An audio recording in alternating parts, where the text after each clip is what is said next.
Dalam tradisi Islam, terdapat figur yang dikenal dengan nama Nabi Khidir.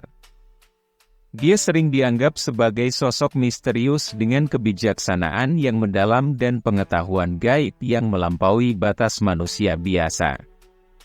Namun, di balik selubung misteri tersebut, ada fakta menarik yang seringkali luput dari perhatian banyak orang, bahwa Khidir bukanlah nama sejati sang nabi, melainkan sebuah julukan yang diberikan kepadanya.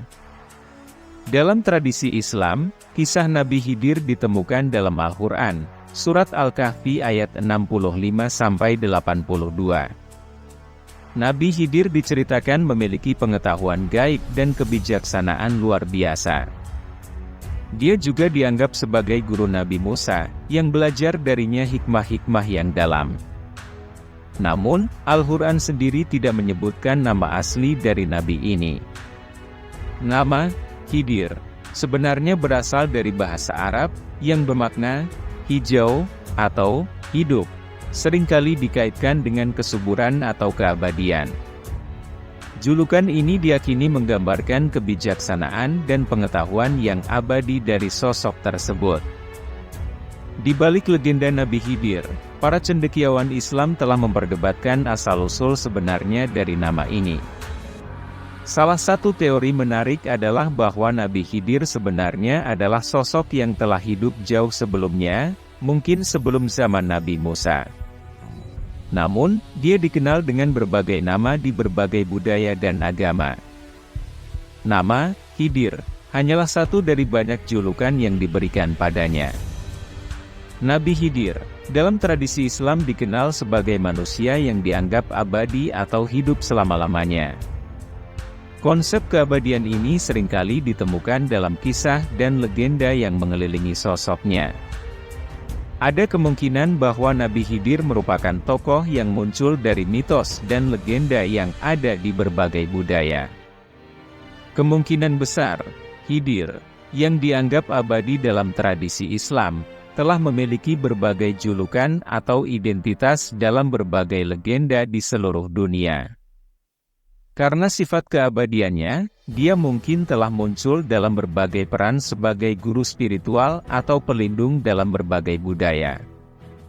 Meskipun terdapat persamaan dalam tema-tema umum seperti keabadian atau kebijaksanaan spiritual, cerita-cerita tentang Khidir atau tokoh serupa mungkin memiliki variasi dalam narasi dan identitas karakter.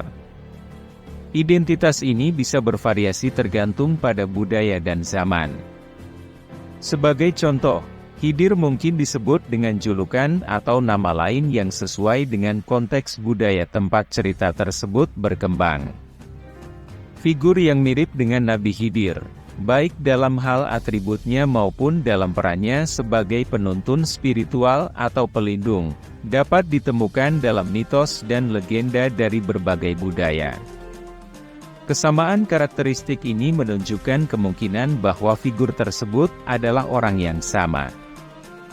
Dalam tradisi Islam, terdapat banyak interpretasi dan adaptasi teologis terhadap cerita-cerita dari masa lampau. Para ulama dan cendekiawan Islam bisa mengaitkan figur Nabi Khidir dengan tokoh-tokoh dari mitos dan legenda sebelumnya, kemudian menambahkan konsep-konsep tersebut ke dalam tokoh Khidir. Karena menganggap tokoh-tokoh tersebut adalah orang yang sama, yaitu Khidir. Dari sumber Islam, kisah-kisah tentang Nabi Khidir, detail tentang asal-usul dan kehidupannya sangat minim. Dalam Al-Quran diceritakan tentang kisahnya bersama Musa. Ketika Nabi Musa meminta izin untuk menemani Nabi Khidir dalam perjalanannya untuk mencari pengetahuan, Nabi Khidir menyetujui dengan syarat bahwa Nabi Musa tidak boleh bertanya-tanya tentang tindakan-tindakan yang dilakukannya, kecuali dia sendiri yang menjelaskannya. Salah satu atribut yang melekat pada Nabi Khidir adalah pengetahuan gaib dan kebijaksanaan yang luar biasa. Dalam kisahnya bersama Musa, dia seringkali melakukan tindakan-tindakan di luar nalar. Tindakan yang aneh jika dipikir secara sepintas. Seperti tindakannya merusak perahu dan mengeksekusi anak kecil. Hal ini menambahkan dimensi mistis pada sosoknya, menguatkan keyakinan bahwa dia adalah manusia yang memiliki akses ke pengetahuan dan kebijaksanaan di luar kemampuan manusia biasa. Dalam kisah bersama Nabi Musa, dia menjelaskan bahwa setiap tindakan yang dilakukannya memiliki tujuan yang tersembunyi, dan sesuai dengan kebijaksanaan ilahi. Ia menjelaskan alasannya merusak perahu, bahwa di seberang lautan ada seorang raja jahat yang akan merampas perahu tersebut dan segala harta yang ada di dalamnya. Tindakan merusak perahu ini sebenarnya adalah tindakan pencegahan yang bertujuan untuk melindungi pemilik perahu dan penumpangnya dari kerugian yang lebih besar yang akan ditimbulkan oleh raja jahat tersebut. Dalam pandangan Nabi Khidir, ini adalah langkah yang diambil untuk menghindari kerugian material dan nyawa di masa depan.